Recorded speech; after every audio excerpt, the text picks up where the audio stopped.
Hey, you're listening to another episode of Your Worst Song, and I'm Alex Southey. Having No Beauty was awesome. Helena, specifically, very poetic speaker, which makes sense. We talk about her poetry, we talk about the music, we talk about how the band started in general, how they're sort of the GTA Avengers, all of the members, because they're coming together from different parts, and just really great stories in this one. So I hope you check it out. I hope you keep listening to Your Worst Song. And I'm Alex Southey. Thank you very much.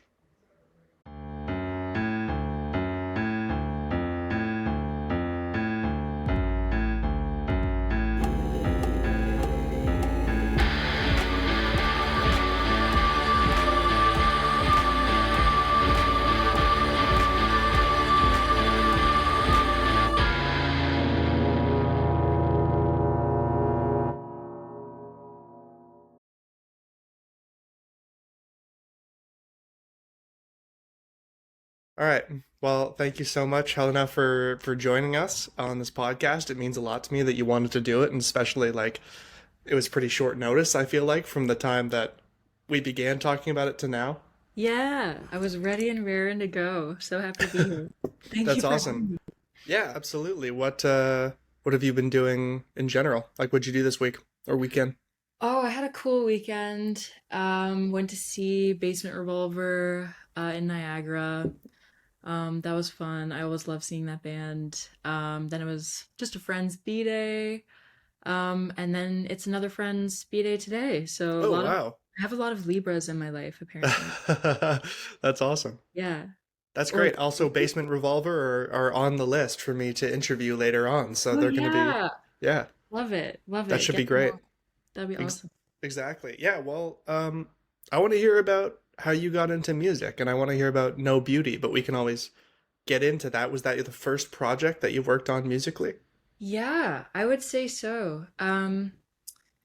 Yeah, No Beauty originally started, and this will pertain to like one of the questions I thought out, like kind of like how I could explain the chronology because No Okay, sure. Beauty started out as like a solo thing for Mm-hmm. me.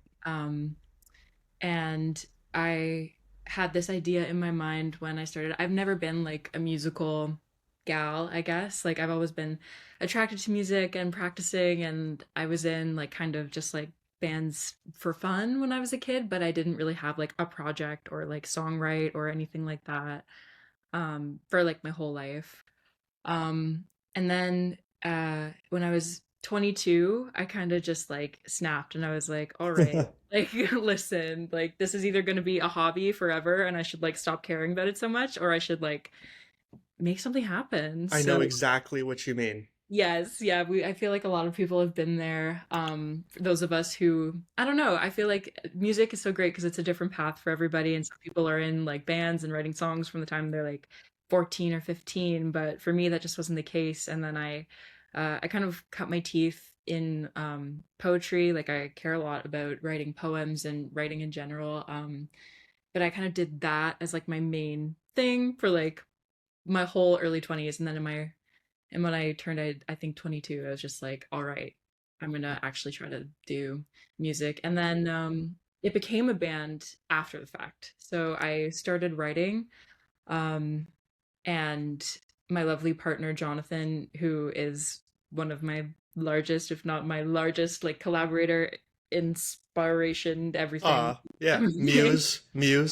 Yes, very sweet that that's my life. I feel so privileged to have just a partner who's so supportive and artistic and knowledgeable and Yeah, that's wonderful. yeah, it's great and he basically I credit him actually fully for the existence of the band because it started as me just in my little hole making stuff, showing it to him and then he was like this should be a band. Like let's actually like do this even bigger. Like let think bigger, you know. Wow. So I Yeah, was think bigger. And so he sort of helped, or together you both sort of sought out a way to flesh out the band, basically.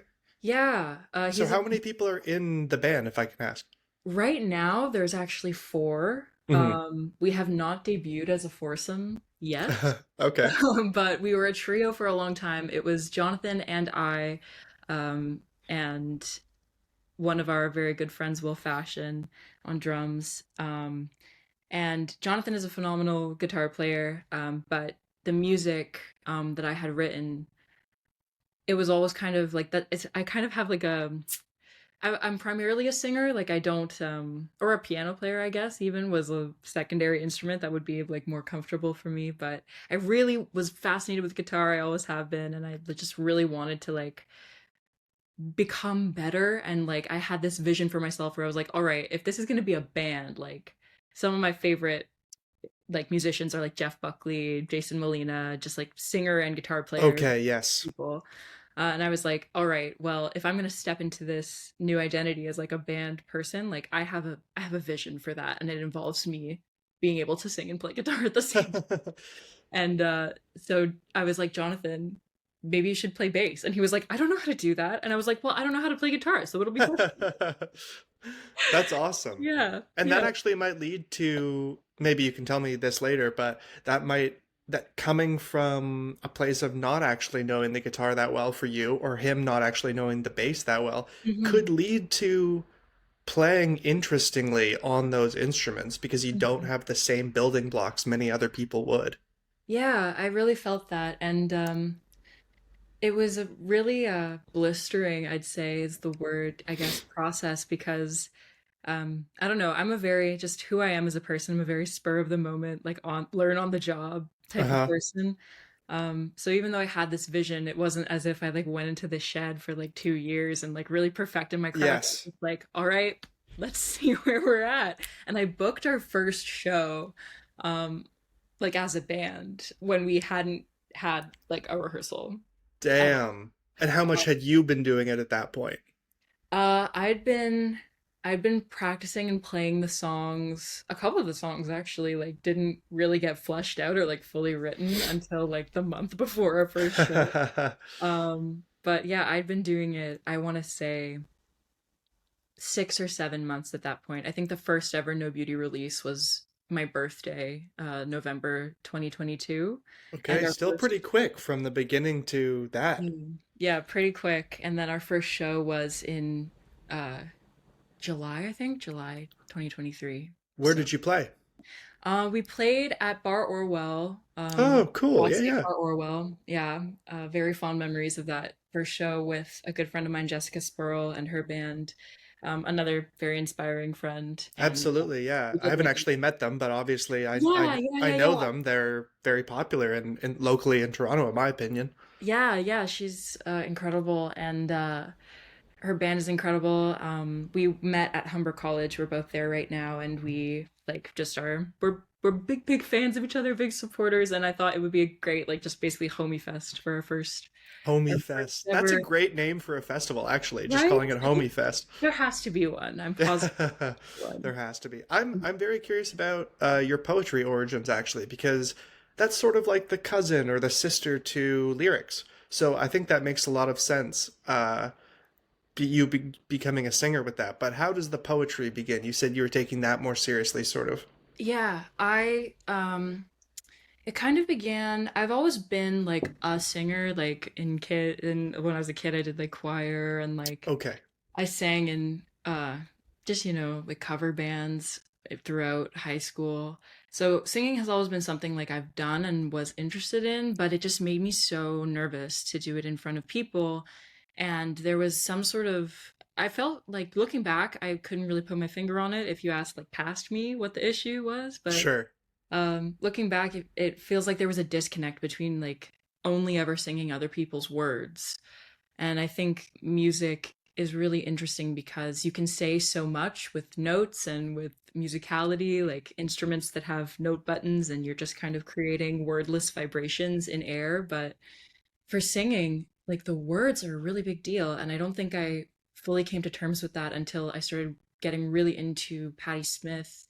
Oh Um, yeah. Well, that's the type of person that would turn you on to how much words matter with music. Absolutely, Yeah. absolutely. Yeah, I got really into Patti Smith, and her For any, books. I Even actually if- just bought this. yes, let's Yes. go. It's I've brilliant. read Just Kids, but I haven't read that one yet. Oh, it's brilliant. Okay. She is a phenomenal writer. And like my writing was always the realm I felt more comfortable anyway, because it lacks, I think, that live performative element. Mm. So I kind of had this like two split personalities. Like I would sing, but never my own words, and I would write furiously, but never like make a big deal or show anybody. Ah, okay. Yeah, when I discovered Patty and like her writing just inspired me so much, and her music was just this experimental, um, transformative kind of outlet for Yes. that aura that she has. I was just like, whoa, wait a minute. And from there, I started discovering, this must have been like in high school. I started discovering like so many other artists that kind of are like poet, singer-songwriters, like Bonnie Bear comes to mind, Yeah. Jeff Buckley, Jason Yeah, Williams, yeah. again, those guys. And so yeah, the poetry started out, um, kind of just as like I would go to vocal lessons and I didn't have a car. I was in high school, but they were really far away. And so like on the way, I would have like my little like pocketbook and I would just like Oh, cool. stare at the window and I wrote and wrote and wrote so many different poems. And yeah, I would perform them at like slam poetry nights or whatever, perform them at coffee houses and Huh. yeah, You were that really was doing the poet thing. I really loved the idea of doing the poet thing, but Yeah. again, like at the end of the day, it just felt like something wasn't clicking. And then Right. yeah, the music, I Well, think. that's great you were able to find somebody like Patti Smith, especially because, like, as far as I'm concerned, what you're describing, she's sort of emblematic of exactly the kind of mix of career that you want. It's Yeah, poetry, poetic lyrics focused, but still a band. yeah, yeah, Yeah. exactly. And I just yeah, I was super inspired by her, and I think like walking in the footsteps of like super inspiring people like that, like people that are known anyways, will allow you to get into corners like around where you are and find like just people around you that you're like, oh wait, this isn't just this mythical thing that this one person did. This is like Yes. a way of life, and many Yes, it's a people. tangible thing you can actually do yourself. Yeah, exactly. And from there, it just like I was like, oh, maybe I should like start going to see bands. I didn't even go see bands as a kid. Like I was very like not about it. Yeah. And then, I mean, it's like an overwhelming, it can be overwhelming. oh yeah, oh yeah. Yeah. You're an introvert. I consider myself an introvert. But yeah, I No, no, really I get it. was So, spooked. you said you're still in school at Humber, is that correct? Yes, yeah, I'm So in my are here. so are you doing music there or poetry or what are you doing? I'm doing music there. And yeah, the journey of No Beauty and my like Humber experience are kind of overlapping. Mm, I kind of decided to springboard into music in COVID, as many people did. I feel like COVID was very it was a great time to turn inward, you know, as the yes. outside became inhospitable. You sort of had no choice, actually. Yeah, it was kind of thrust upon us in a Yes. way. But yeah, I had plenty of friends in high school that were musicians that went to Humber or other music schools like right out of high school, and I was actually too scared to audition, and that's why I Oh, didn't. I was too scared of like the rejection or the yeah. potential of it not working out, and also just putting myself out there. I wasn't very experienced with like auditions or anything of that nature. So the idea just spooked me way too bad, and I went to a different school for English. But then in COVID, I was like, well, I don't have to go stand in front of somebody to do an audition. They just video. That's Wait. true. Wow. Good point. Yes, good timing for COVID, Yeah, I guess. But yeah, yeah. yeah, to just throw myself at that audition process, and yeah, I really like my year at Humber. It's all my peers are super inspiring, and yeah, I've learned so much there. Good. That's awesome. Yeah, no, it seems like I've spoken to a lot of people who have sort of come out of that hub, which is what I would call Mhm. it. It seems like very fertile ground for people coming up with bands or whatever. Are you're Toronto based? Is that correct? Um, No Beauty, the band, I feel like we're based in Hamilton. Okay. Um, we all kind of live separately and also in multiple places. Sure, We're sure. like real GTA creatures. Yes, okay. So yeah, we rehearse and like record in Hamilton and also sometimes in Kingston, and I go to Whoa. school in Etobicoke, and our other jobs are in like Brantford and Oakville and Burlington. and Yeah, uh, that's the Marvel collection of GTA cities. Yeah. we are the Avengers of GTA cities. Actually, we're That's quite awesome. That's yeah. How do you We're even make that work? a lot of To be driving, a a lot lot of of driving. Okay, yeah. yeah. But we all just really care about it. Like we're You all in have to. a position, yeah, where we, despite the distance, like unfortunately it's not like folding a map where we can just like cross vast distances and touch them Yes. together briefly and then be where we are. But Yeah. even though it's tiring for all of us, and we all like work, I think most of us work at least, or William, yeah, yeah, most of us are doing, like, I'm doing school and work, and then Yeah. Jonathan was doing two jobs and another band and this band, and William is doing multiple jobs as well and other Wow. bands and this band. So we just care about it, and I think that's Yeah. the only reason anything gets done. No, that's great. And especially like you're saying, you've opened it up to other members in the band, but it did begin as your thing. And I think that's very nice that these people are willing to put in their time to serve your vision, you know? Oh, I owe them everything. And honestly, over time, I feel like my vision has like it's not even really my vision anymore. Like they have come Right. so close to me that it's like its own separate thing. And like I consider myself, like, I guess the songs we've released so far, um I I write most of the lyrics or all of the lyrics, and yeah, principal songwriter I guess is a thing. But LP2 is looking to kind of include all of us in a little more even keel type way, and it feels so amazing because like they have completely changed, like, and inspired so many things within me, and like it feels really nice to have had that experience. Oh, good. Yeah, that's what you would want. You referenced LP2 a little bit. Can I Mhm. get like a ballpark of when you think that'll be out? Ooh, this is nerve-wracking You because also this, don't need to say it if you don't want to. no, definitely 2025. Okay, that's a I'm big enough ballpark thinking, if you want to. yeah, summer. I'm thinking, Summer. yeah. Cool, that's exciting. So at this point, how long have you played guitar? How long have I played guitar? Oh man.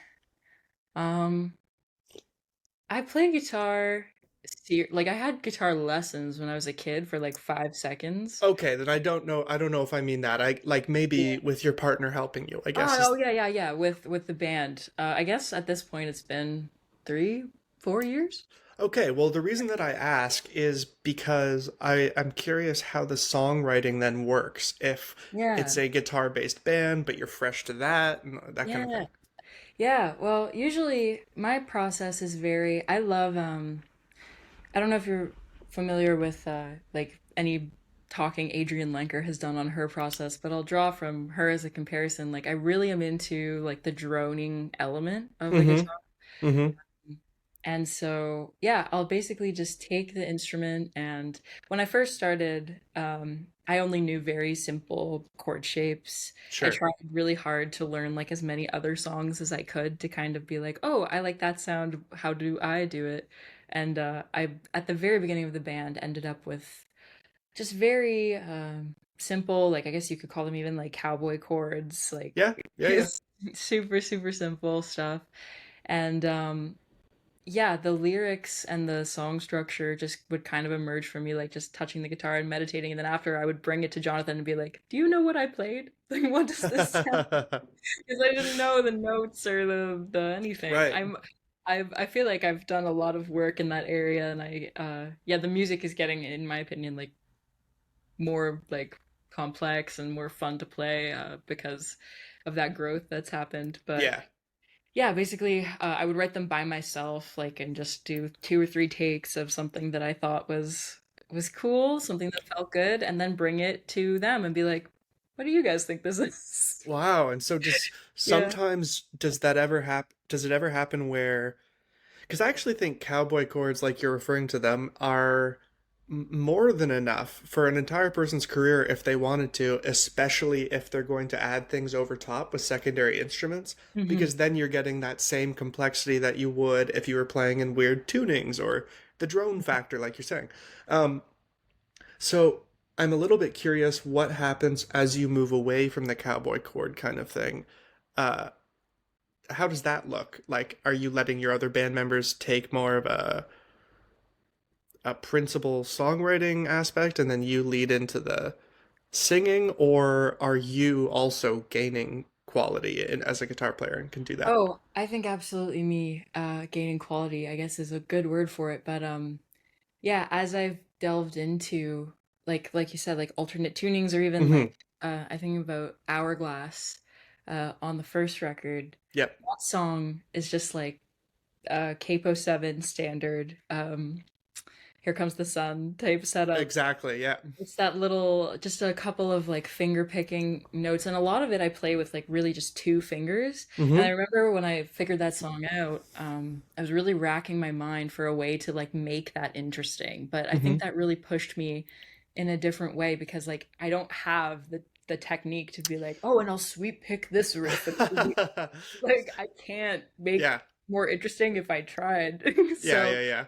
yeah, like you said, that simple setup and just really using your ear and letting it pull you in different directions Yeah. can be Use more your than instinct. Yeah, Mhm. exactly. What are the Yeah. two finger? I'm just curious because I used to play this way too. I used to call it the pincer, and I would just use these The basically. pincer, yes. I think mine is the Spock. Like I Oh, the just spot. like these two. Yeah, my ring and middle, and that's my primary. And then sometimes my pointer will like Okay, insert yeah. herself if she's feeling bold. Exactly, exactly. Yeah, I usually use just like, and it's a lot of bass movement because I feel like, again, it's just like a way that was accessible for me to create the movement, like the emotional movements of the songs. And so, Absolutely. yeah, a lot of the songs on the first record, like that Pharmacy, is also like that Hmm. very much. I think the one that's least like that is actually June because I'm playing like actual chords like up Right, right. and down the neck and all sorts of other stuff. But It's most tr of the songs are like, yeah.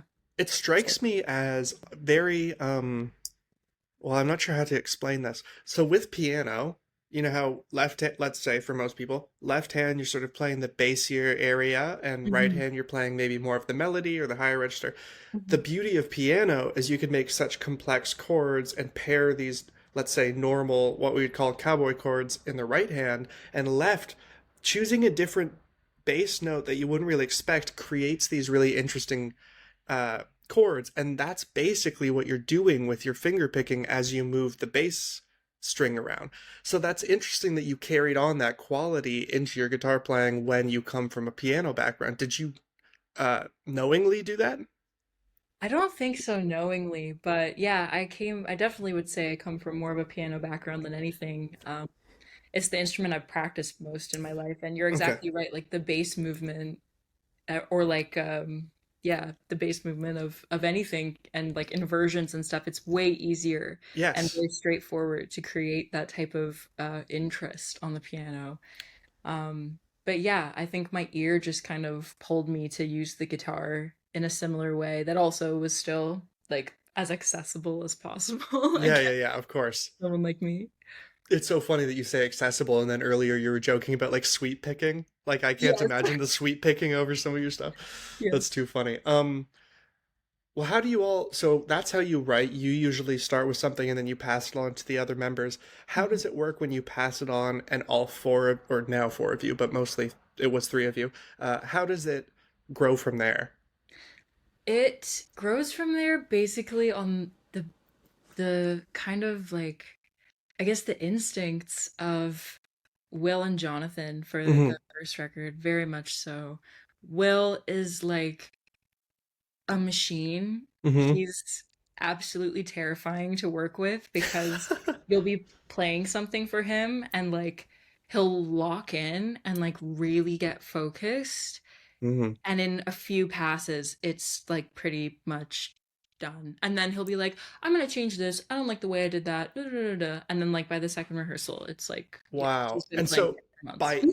by it being done, do you mean adding another guitar layer or what do you mean?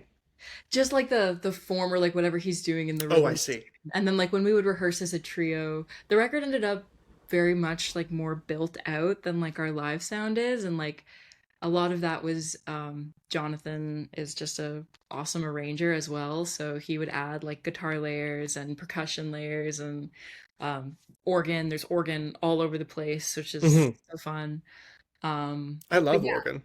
it's amazing. It Yeah, it it's amazing. fills in spaces without taking too much space itself. It's just like it's like the glue that can hold some stuff together sometimes. Yes, I think there's like Mellotron, like various different types of Mellotron on almost every single track, if Don't not. get me started on Mellotron. It's I literally can't. like one of my favorite sounding instruments. I have Mellotron in like all of my music too. Yes. Oh, it's so good. It's It's so so good. good because it functions sort of the way a string part would function, except it has this eeriness or this atmosphere. Hmm. It's great. It's like Oh, if David Lynch played a keyboard, you know. yes. Oh my goodness, Yes. exactly. So Uh, yeah, for the final arrangements, I guess, on the recording, Jonathan was like really at the helm of that, and I was kind of just auxiliary, like being like, "Yeah, this is sick." That's basically all I would ever say. Like, that's the bar. Is it sick or not? it's sick or not. Yeah. But yeah, in rehearsal, like I would just bring them the song with like the form how I would play it front to back, Hmm. and they would add like Jonathan would think of the bass part and William would think of the drum part and write the drum part. And then in that way we're kind of like completely evenly split. Like I view us like we share everything, like all credit, all everything is like equal between us because each one of us brought something like irreplaceable to Hmm. the way that the song ended up, even though like I like wrote it, I Wrote the guess. skeleton or of the song or whatever. Yeah. Yeah, yeah. Like I would just bring it and it would just transform before my eyes, like Cinderella style, from a little gourd into this beautiful transportational thing. And That's a so great way of saying it. yeah, yeah, very Cinderella That with the No Beauty songs. that's awesome. Well, so you just said the way the three of you would play. Now it's four of you. What's the fourth instrument? If there's bass, drums, you on guitar, and vocals, what's the fourth one? It's another guitar. Oh, okay, okay. So, yeah, we've got a very good friend of ours, Devin Savis, Oh, to yeah, yeah. join us. Yes, I haven't even like, I wanted to do a reveal, just be like, and Devin in this band. Look out. Okay, okay. Look out. But yeah, Devin's in this band. He's been like one of our biggest supporters from day one. Like, even like when I met him, like before No Beauty was even like a whisper in anybody's ear, Yeah. um, is just so kind, so inspirational, so supportive. Again, like I feel like the story of this band is just me really like loving my friends and wanting to do. Well, that's a very pleasant origin story. If you have an origin story, it's not a villain origin story. It's a very No. positive thing. Oh yeah, no, it's the best thing in my life. It's my fave. But yeah, Devin's on bass now, and again, he is also a machine. Like he just gets in there, and like again, he's been coming to like see us and support us, and we've been sending him stuff like since we've existed. So like he already Wow. knew most of the music, and we're writing the brand new stuff with him, and it's sounding incredible. And then Jonathan is playing lead, so I've Okay. now firmly situated myself in rhythm guitar realm. I'm pretty much still doing what I was doing before, but now there's just like Jonathan is again like just this guitar is where he lives. Like Yes, yeah. it was really a fun experience for us to have like the bass be his thing, and then Exactly. as I was learning, but now that I feel like confident enough in that and he feels confident enough in that. And there are still some songs where we might like switch. Like now we're in a position where we can start passing around different roles and kind of yeah, all getting to share in various duties, and it feels like very fun and creative and nice. That's interesting. Why it's gonna be like, why? Why do that? What? No, is it just to keep it fresh? Like you switch Yeah. around some instruments, let's see what happens, kind of thing. Yeah, I mean like the thing is like when you're working with people as like it really blows my mind because again, I haven't been a musician like a musician Right, forever. capital M. Yeah. Capital M. Like I'm playing the Uh, stuff for yeah. people professionally. Yeah. But when you're working with just a caliber of musician, sure, there are some people where it's like that's their one thing and that's what they're best at. But like the people I've surrounded myself with, I don't even know if that's just like something we all have in common and that's why we're surrounding each other. But Right. everybody's kind of multifaceted. Like Devin is also an incredible guitar player, incredible songwriter, incredible feedback connoisseur. Jonathan is also sharing in that and also like this incredible arranger, um, and also a singer and also Hmm. like so many different things. Like It and so seems like you have just a band full of multi-instrumentalists, is what I'm hearing. yeah, Yeah. yeah, it feels like that. And it's so like yeah, I guess it just is. It's refreshing and creative and nobody feels like um they get into the room and they have like a job to do. Like it's play, Yes, it's right, fun. right. It's like They going, walk in with a briefcase, like, okay, let's do this, I guess. all You know? right, open Yeah. up my emergency Excel spreadsheet in case I why. Yeah, like it's Exactly. not like that at all. It's like Cool. you walking into a room full of toys and you can just pick up whatever one you want. Yes. Oh, wow. That's such a wonderful way of going about doing what you're doing. Well, thank you for all that context. I'm glad that Hmm. we have it. With that in mind, let's get to some of these questions. So, the first question is what's been your best gig thus far? Best gig thus far. I think the best gig in my memory, and it will live in my memory forever, is probably the first time that we played in Brantford. Oh, okay. So, tell me about that. Where was it? It was at Two Doors Down, which is not the spot these days, but I feel almost like we just got to have that experience right before like that would be like pretty much an impossibility for various reasons. But we got in there. It was a Christmas gig. It was Christmas time. The festivities were there, and we got to play that gig because the band Burby invited us. They Mm-hmm. I think saw us when we played like a Halloween thing at Abyss with Ruby Doom and Rosie Wise. Do you mean Abyss as in Into the Abyss in Hamilton? Yes, the very Okay, same. nice. Yeah, Yeah. yeah. And yeah, they caught us there and we're like, "Hey, come play in Brantford. Y'all are sick. Come play our single release show at Christmas." And we were There's like, no greater compliment than when some stranger sees you and goes, "You're good enough. I want you." Just "Oh like my right on this. goodness. They Yeah. are so kind and just I didn't even know. Like I had never like been to a gig in Brantford. It's quite far from for me to travel. I mean, everything in the world is far for me to travel, but I had to get out there and see what was actually going on because there is such an incredible community there and like so many people who love being in bands, who love music, who love making music with their friends Hmm. and who are just so tight knit and supportive and they really are all like they're about it like 110%. And that was the first like time where like the room was like Packed. just crawling with these vibrant dancing interested like people and all the other bands were incredible. We got to play with Silkhound for the first time. Shout out Silkhound Cool. Yep. at that gig. We got to play with Burby, like just like so many bands that I like was looking around and I was like, I love all these bands. I love how into all these bands everybody is. I Your love happiness about this is genuinely palpable. Like it's clear that you were very happy about that experience. I have been like a recluse my entire life. And like of course I've been to shows like before that, like to see like an artist I really love Sure. and I felt that connection. But like that gig was the first time that we all felt and we just ripped. Like we were so excited to just be able to connect with this brand new community of people and just have this like warm welcome and people were dancing and like it was just awesome. Like I've never experienced such a thing in my life. The other times that we've played Brantford because it turns out Brantford's actually just insanely sick.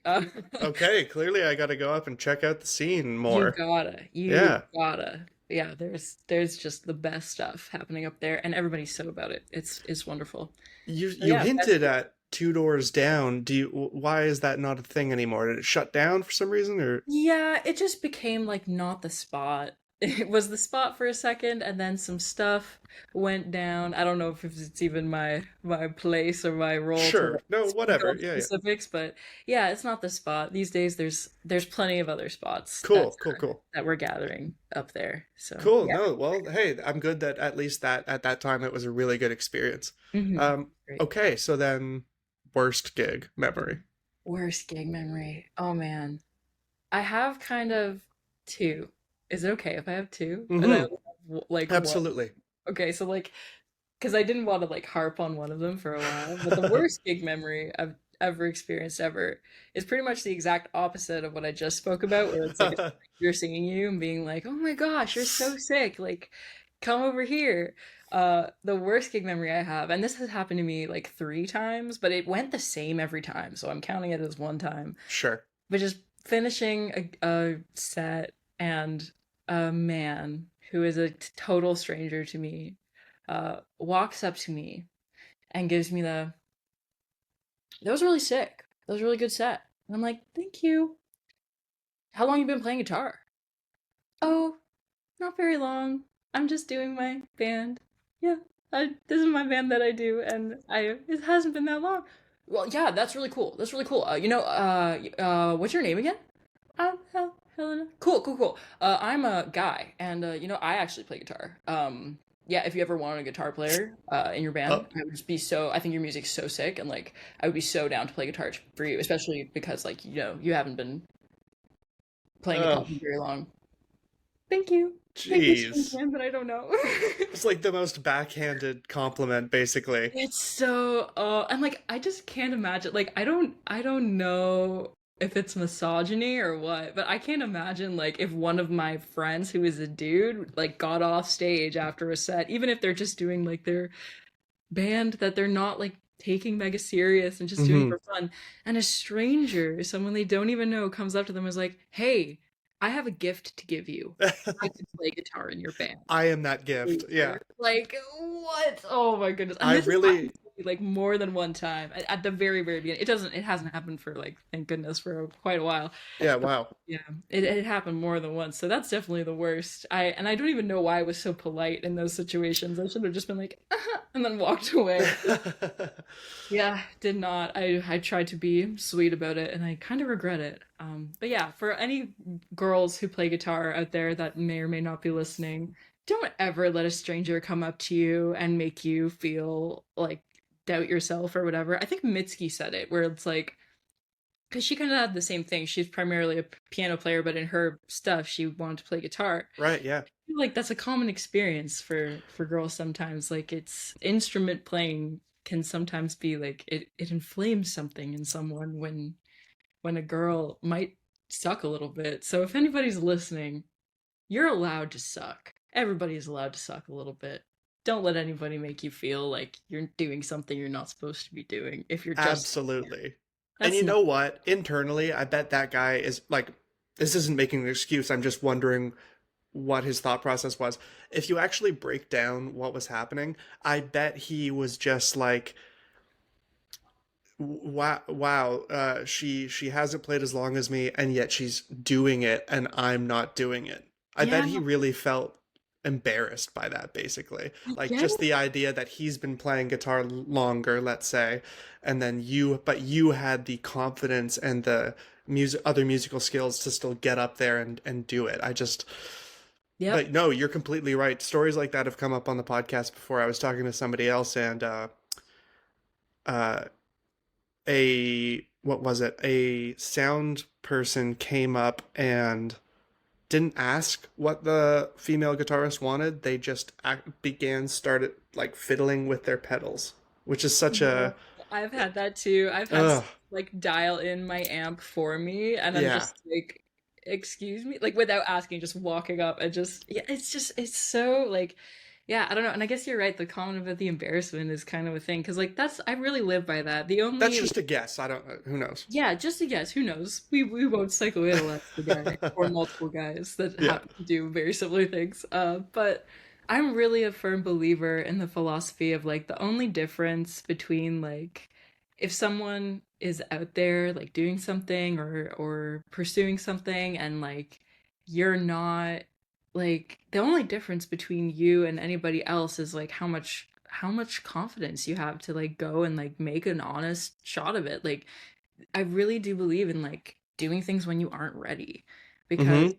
you're like sometimes you're never going to get ready. Like if you're just waiting, if you have the mentality of like I'm going to wait until I definitely feel like that situation will never happen and anyone who comes across me will be like, She's "Whoa. a guitar god. Yeah, yeah, Whoa." yeah. Like, all right, well that takes a really long time. And like do you want to be out there or do you want to like be a guitar god? And in which case like it's a different path. So you really got to pick your Absolutely. battles, I think. And Not like to not to mention, maybe, sorry to no, just it's okay. interject. Not to mention, let's say you do choose the path of wanting to be a guitar god.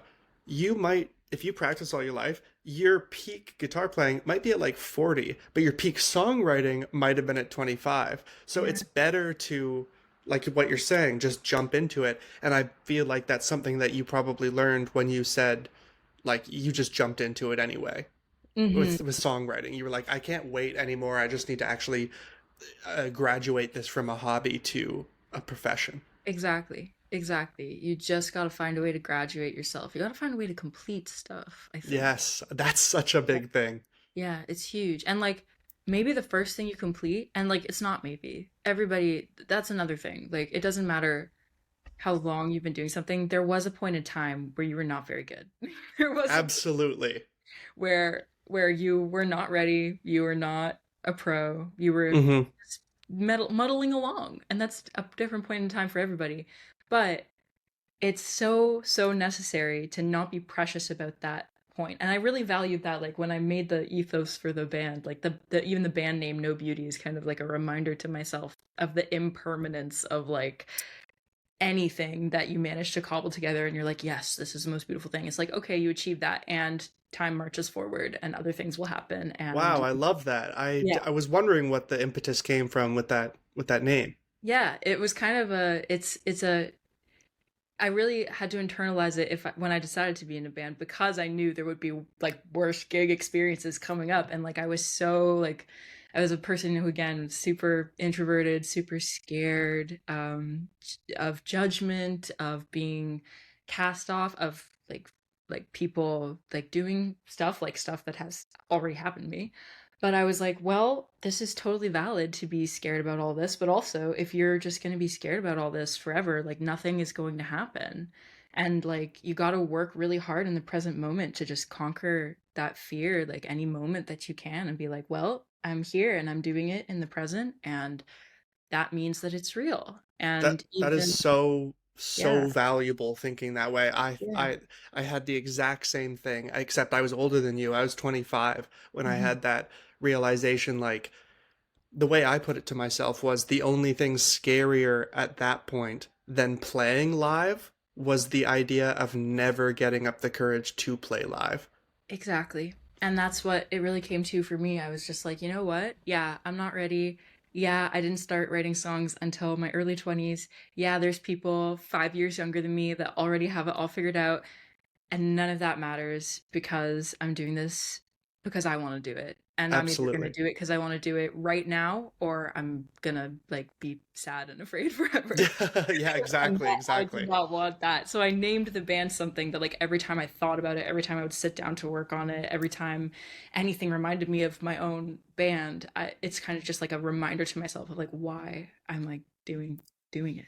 I love that so much. I think Yeah. that's such a valuable, that's one of the best reasons for the creation of a band name or choice for a Mhm. band name that I've heard. Like, it's not, although it's valid if somebody chooses a band name because it sounds cool, that's very valid. But Oh yeah. this is like a two birds with one stone. It sounds cool and it legitimately serves a purpose.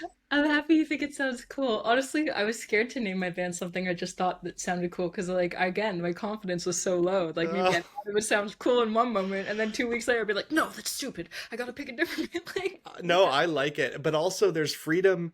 I feel like there's freedom in knowing, okay, actually, I'm a coward because I just went with my name. real. So, Wait, yes. no, not that real that it's a coward. I think it's so How real to dare you? go with your own name though. I think that's so real. I Well, could never. it's it's nice because I'm not worried about what sounds cool. I'm just like, for better or worse, that's my name. But on Hmm. the other hand, I think the thing about a title is, as long as you're using it for years or over a long amount of time, it's going to go through periods where you think it's cool and where you think it's not cool.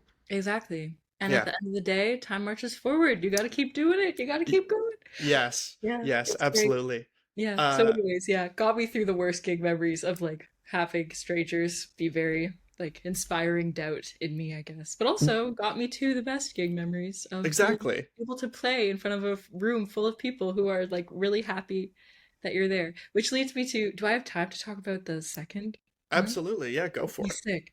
Which leads me to really well, actually, the second bad gig memory because that one was kind of like a smattering. It happened more than once. It's kind of like in the grand scheme a small thing. Yeah. But I thought about this question and I was like, oh, there's a tale I could tell. So this one gig that we did, I think it was like our fifth or sixth gig ever. Like it was like very, very low key. Um, the first thing that was kind of not the best about it was the timing of it. Um, it was basically at midnight, like downbeat at 12 a.m. on a Sunday. So like becoming Monday Yeah, yeah, yeah. in the lounge of like a real venue. Okay, okay. Just like the front room of like an actual venue.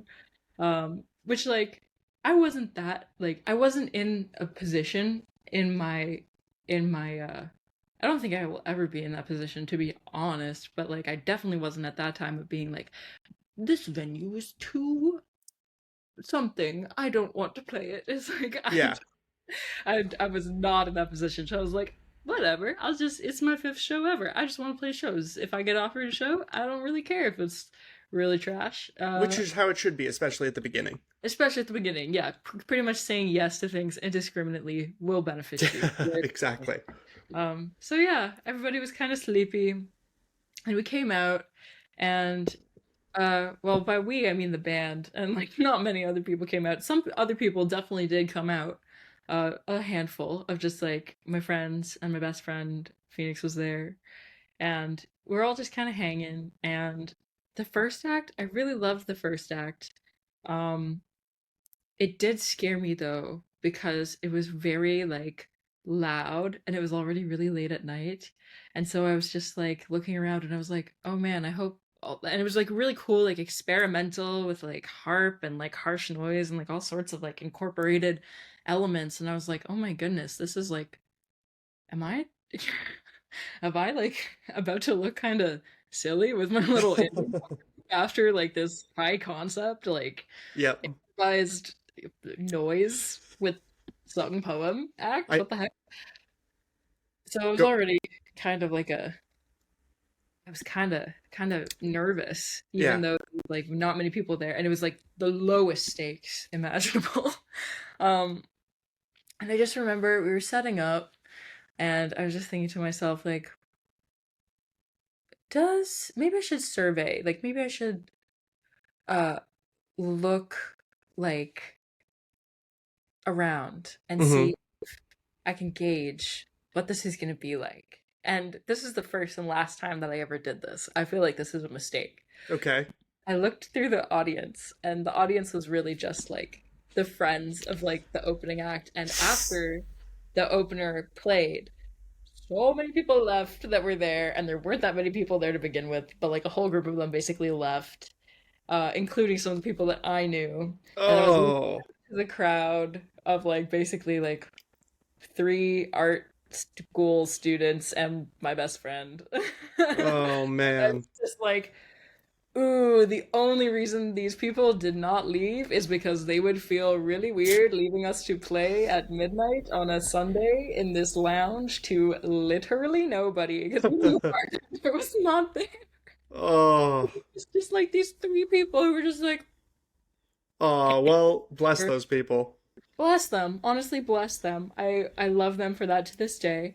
However, yeah, that circumstance, looking into their faces and just seeing like the I'm gonna stay, but at what cost? I was Yeah. just like, Oh my goodness, maybe I should be more considerate about asking people to come to stuff in the future because I don't want anyone to feel like I think those people feel right now. No, absolutely. You feel like you're imposing almost. Yes, I felt like I was opposing exactly. I felt like I was just like not supposed to be there. I was Yes. just like I should fake a tummy ache right now and just and everyone can go to bed and go home. I Exactly. remember my poor best friend was just staring at me from across the table like, "You could do it." And I was just Oh. like, "Oh my God, I would die for you." But honestly, maybe I should throw a smoke bomb and just Yeah.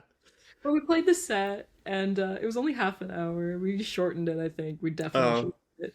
yeah. Um just to like get out of there a little bit faster. Exactly. But yeah, I just remember just playing in this poorly lit lounge on carpeted floor to like Oof. the art school students who were not into the indie rock. They were not into it.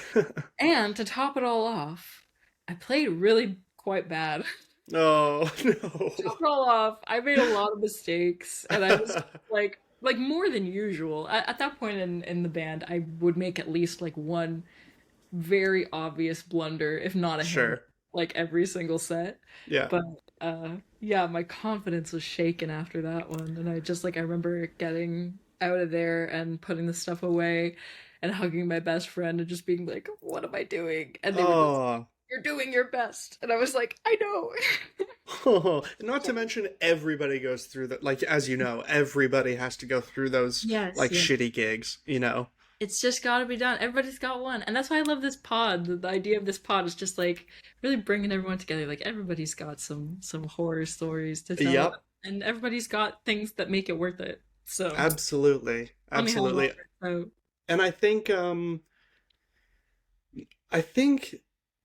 people, not to say you don't remember this or that I didn't remember this. I just think people who are starting out making music or starting out playing or making podcasts like I am, you need to at the beginning understand that there's no evidence of why anybody should care about what you're doing.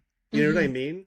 Like after Exactly. you have released music or played a bunch of shows, you feel like you can really offer somebody something. But at the beginning, people are really just doing you a favor to give you that platform. You know what I mean? Exactly. Yeah, and it's a Yeah, good thing. Like it's great to do favors for the people around you. It's great to go support people's creativity and absolutely. like sharing of their things. It's so great. And like I feel like because I was so reclusive for so long, I didn't understand that. And I thought like this still lives in my mind. One of my good friends once told me that just like it's not some magical thing that like the people who are out there doing stuff like proved themselves or like they put on the sorting hat and got sorted into someone who deserves to be paid attention to for Yes, I you love know the way you're saying this. Yes, it's everybody deserves to share and everybody deserves to have favors done for them and everybody should go do favors for your friends and like support them because absolutely. And I it goes think the fact that this is coming from a self-described introvert is proof that even the introverts understand that, and they should. It's sort of favor to get another favor, and that's how you build up support at the beginning. yeah And yeah by the way, that's how a fucking scene works. yeah that's the scene Yeah, also it's just yeah. friends loving each other and Basically, that's yeah. all.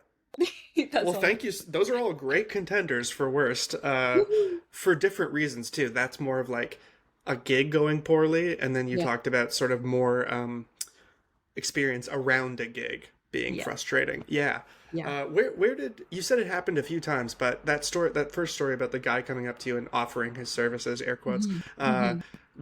where was that? Like, do you remember the venue or the city? Oh man, they were all definitely in Toronto. I think we only played in Toronto for like the first several things that we did. And what an impression we made as What an Torontonians. impression. Yeah. Oh no, no, I don't hold that against the people of Toronto at all. I fully hold those individuals Sure. responsible for that. As you should. As you should. Yes. But yeah, I think it was a bunch of like I think it definitely happened when we played Tale of the Junction. Um Definitely happened when we played oh man, what is that place called?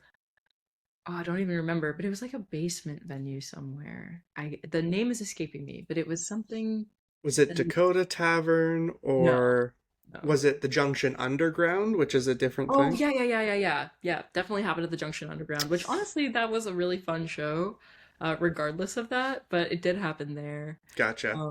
And then I think it also happened in at Sneaky D's. The one time we played Sneaky D's. Really? Definitely. Okay. Yeah. That's too bad because I've heard mixed things that I'm not afraid of saying this. I have my own mixed experiences. Hmm. I've heard mixed things about the Junction area, Hmm. both of those places, but I'd only heard good things about Sneaky D's, so that's too bad. Not Well, that that's not that that's a reflection on Sneaky D's, but no, not at all. I don't think it is at all because it was like members of like the audience, like just people who exactly. were there, not even there to see us, like just total strangers, like not even like they came in to see our band and then Yeah, just their pitch, like they were just like in the audience, not that's there. so crazy. So wild, right? The Yeah, ego that it would take to do that. Anyway, whatever. Fuck yeah, that guy. yeah. Um, well, we can move forward into something good again. What do you think is thus far No Beauty's best song that you've released? Oh man, I thought about this for a really long time because I don't like weighing my songs against each other really. I know, I know. But I feel like this is a common thing for everyone. And so I really dug deep to try and find an answer to this. And I think the answer that I'm going to give, the best song that we've released so far, is Alexandria, Adeline, and Delian. Okay, so why that one?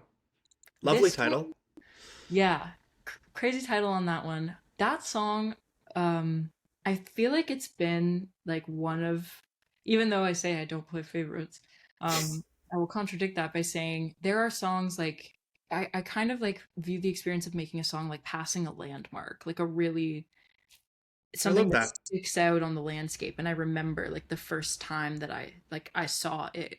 Like that's Mm-hmm. kind of how I view my process. The first time I play a song, like as it exists in its entirety, it's like a core memory for me. Like even if it's in rehearsal or in my like room by myself or Yeah. like the vibe of the track, like just the feeling of completing it stays with me as if I've like, I've made an X on a map somewhere, like I've discovered No, something. I love how you're describing this. This is Mhm. perfect. Yeah. Yeah. And so I have that with every song. But I remember Alexandria, Adeline, and Delian originally had like 12 verses. It's like a Bob But Dylan song.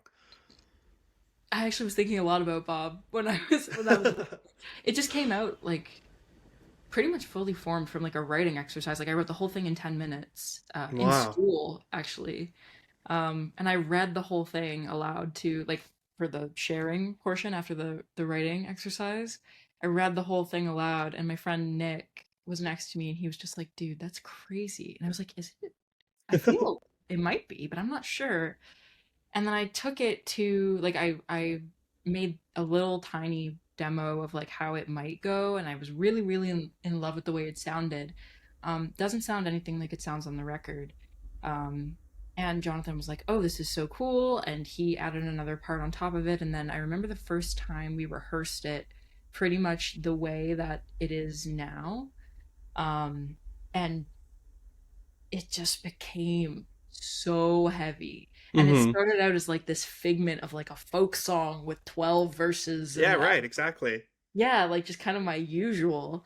But I took it to Will and Jonathan was like, it should be heavy. Like, and Will was like, say no more. And I remember the first time we played it, I just, oh my goodness, it felt like armor was on me after. It Cool. was like, whoa, this is something. And just the lyrics, how it sounds on the record, I love how it sounds on the record. It sounds like almost eerie, but also like driving. It sounds like it waxes and wanes between like being overtly poetic and then the chorus is kind of like very straightforward. Mm-hmm. And it's about like there's a fundamental sense of like I guess like the part of it that it speaks to for me, like of my personality is like that part that is wearing armor, I guess. Like the part that finds strength in like solitude and like will barrel through any rejection and is just looking for the overarching like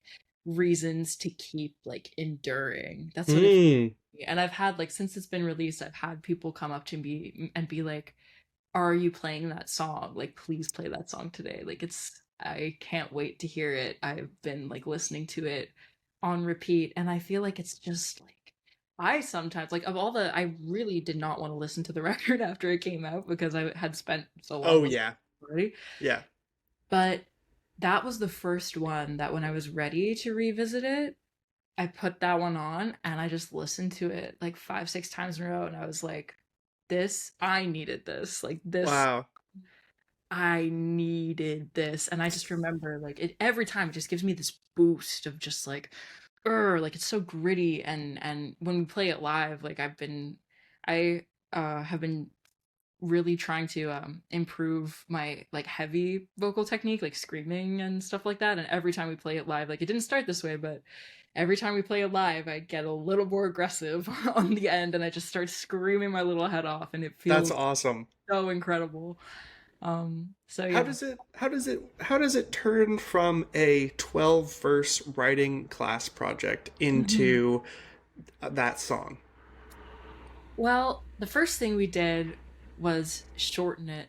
And I think I did a good job. It was kind of a good choice and foresight to just demo like how one verse and one chorus would sound. Like I was playing the guitar part, arranging it kind of in Logic. I added some of the textures that I feel like I wanted to hear because we were already this one I think in process we were right about to decide we were going to do a full record, but at least I wanted to have an EP out like by 20 like earlier 2024. That was Yeah. my idea at the time.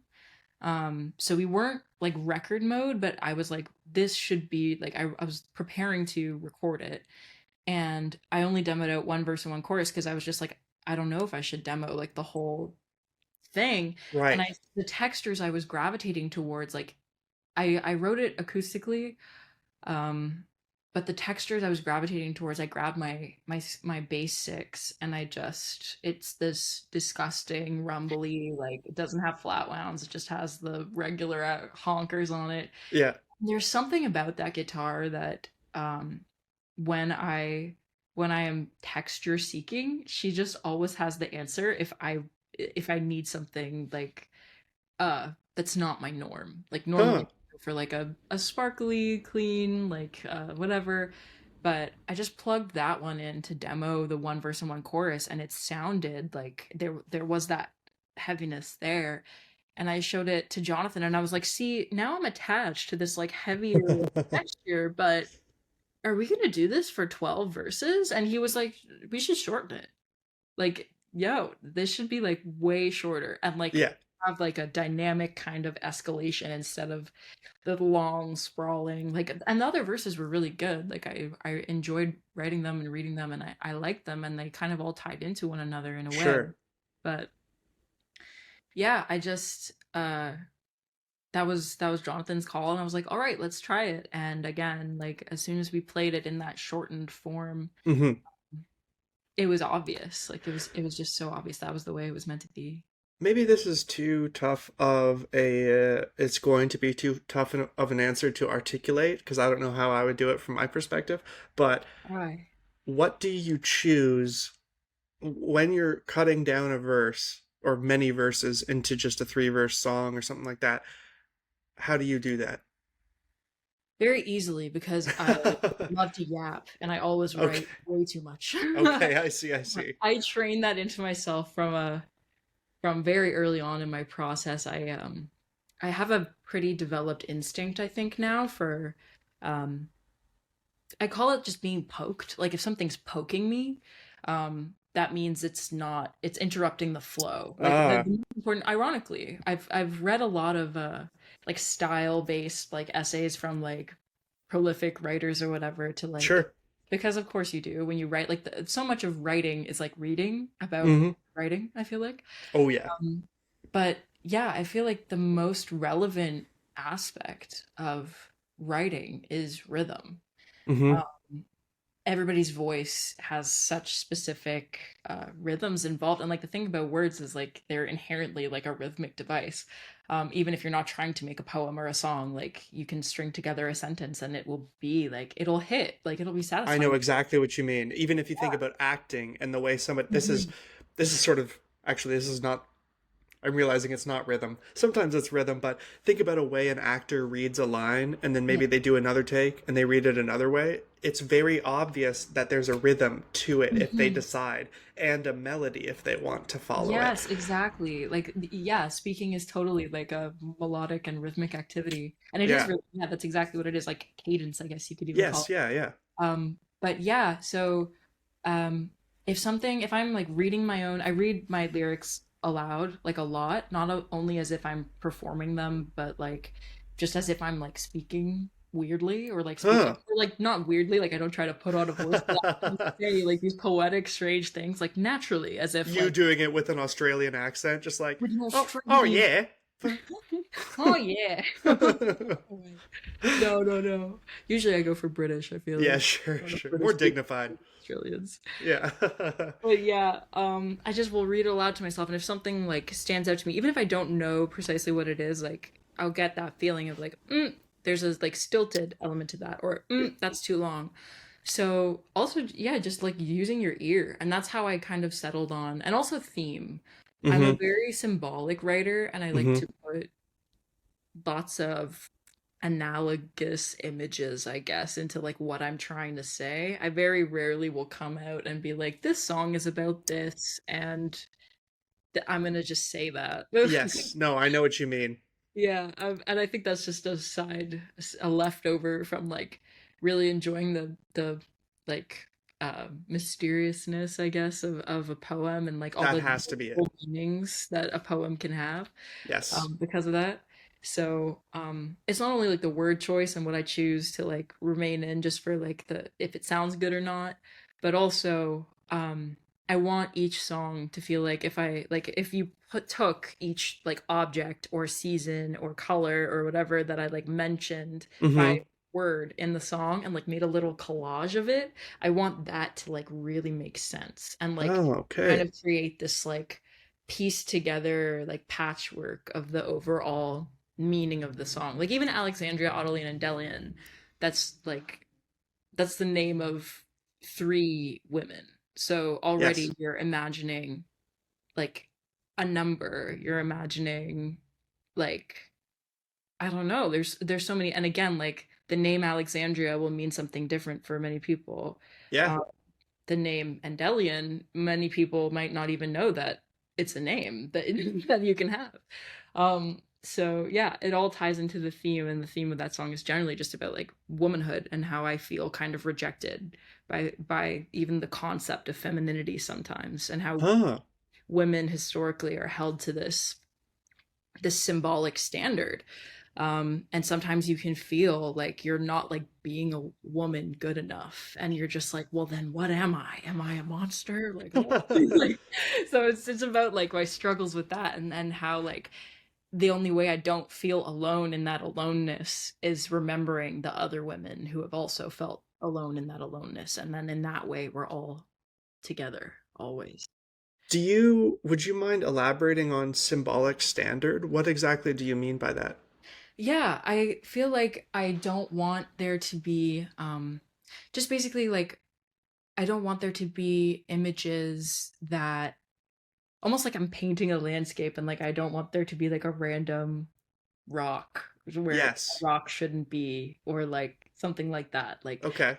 yeah, I don't want to have I want it to be arranged in a way where it makes sense. Or like if I'm like walking through a coniferous forest and I see a palm tree, like people will see that and be like, "Oh, is that supposed to be there? Is that I don't know." Right.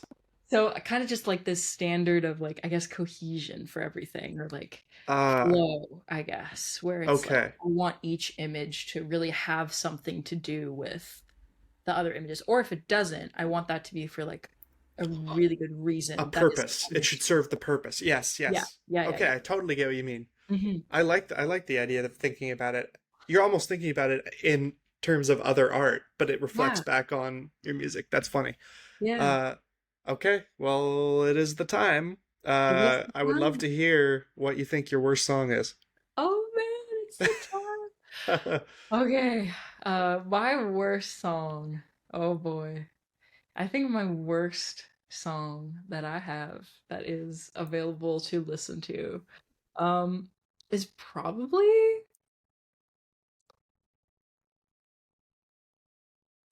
Oh, I can't even bring myself to say it. It hurts.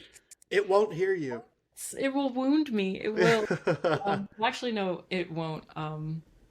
It is the first ever version that I released of "You Died." Ooh. And I feel like "You Died" in general, but like under the "You Died" umbrella, specifically that first version of it that I released. Yes, yes, okay. Yeah.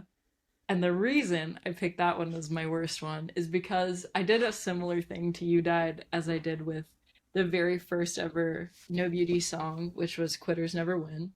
And Mm-hmm. I wrote that song um in the morning. I recorded it throughout the day, and then I released it at midnight on my birthday. Damn.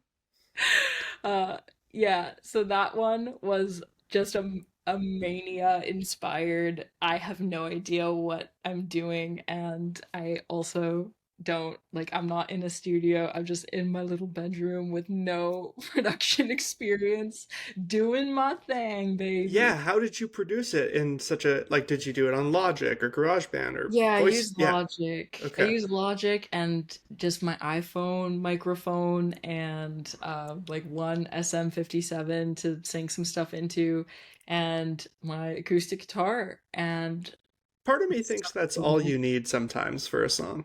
Sometimes that is all you need. Unfortunately for me, I feel like maybe I could have used a little more stuff for that one. Because the thing about Quitters Never Win, I was so torn between putting that one or You Died. Mm-hmm. But the thing about Quitters Never Win is that I actually really like that song.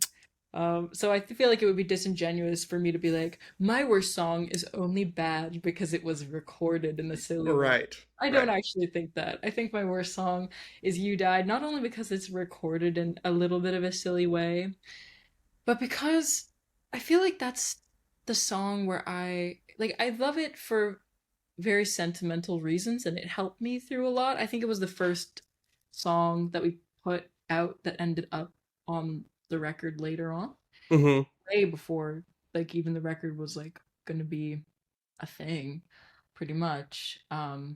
But I think it ended up being the most confused. I have some elements of confusion when I listen to that song. And Okay. I The love poke, the poking. it pokes me a lot. It pokes me a lot. And the thing I'm sad about that it pokes me a lot because of is that the guitar part, like the music, how the music goes, I have no qualms. It's really fun to play. When I first wrote it, I listened to it a lot, but I Mm-hmm. think that almost like I wasn't ready for it. Like if I had that same song come to me now, I feel like it would end up much different. Okay. And the lyrics, the lyrics are really almost purposefully vague, Mm-hmm. um, but almost. Like I don't think I went ham enough into I my own see. process. So there ends up being some confusion. And it is kind of literal because that one I feel like is almost the most literal thing I have. I wrote it when I was just sitting in like a car. Mm-hmm. It was the end of January of that year and it was like literally snowing um and I was looking out and there was like my neighbor was actually in real life like getting on a motorcycle to go somewhere on a motorcycle in a snowstorm when there was Yikes. black ice everywhere. Mm-hmm. So that is what the first verse is entirely about, and then I included cowboy lingo, which is like I say this anecdote sometimes live and sometimes in other places. But when I first made that song and released it, like months after the fact, months, my dad came up to me one day when I saw him, and he was like, "Hey, that song that you released most recently, it's so cool that you like made up a word to like put in the song, like cowboy lingo. That's so creative." And I was just like, I don't know how to tell you this. That is the name of a place that a Songs Ohio song is also named after, which is a song that I was literally listening to while I was literally writing the lyrics. Like it's a very just if I took the same concept and applied a little bit more mature of a process that I have now, I think it would have turned out in a different way. And just so many things about that song I feel like have inspired confusion and or disinterest. Because you can listen and be like, what's going on? And then you can listen and be like, why do I care? And don't think I pinpointed what I was trying to say. I What see. I see. You grew didn't quite hit the bullseye. It was just nearer. just adjacent. Just Yes. adjacent. And I don't like that feeling. I don't like that feeling of being adjacent to what I mean to say.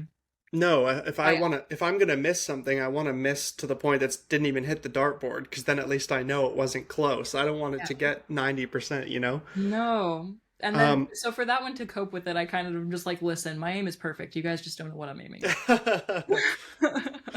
have you, do you still play it live? Yeah, yeah. Sometimes Okay, have you changed it to match your liking a little more?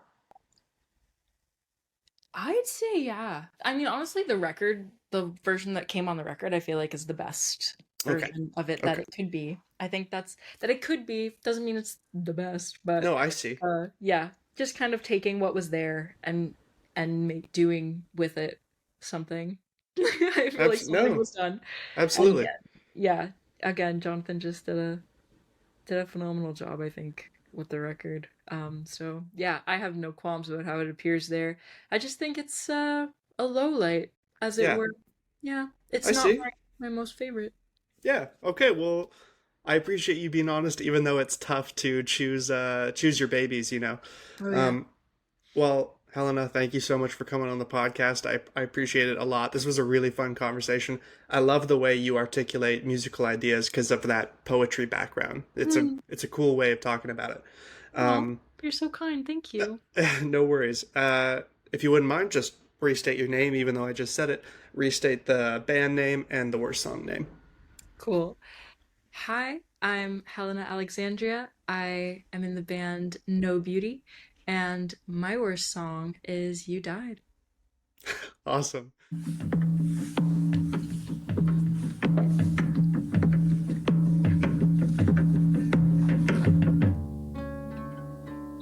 January in reverse. The dog sound bites the cold air. The neighbor starts his motorcycle. Gray side.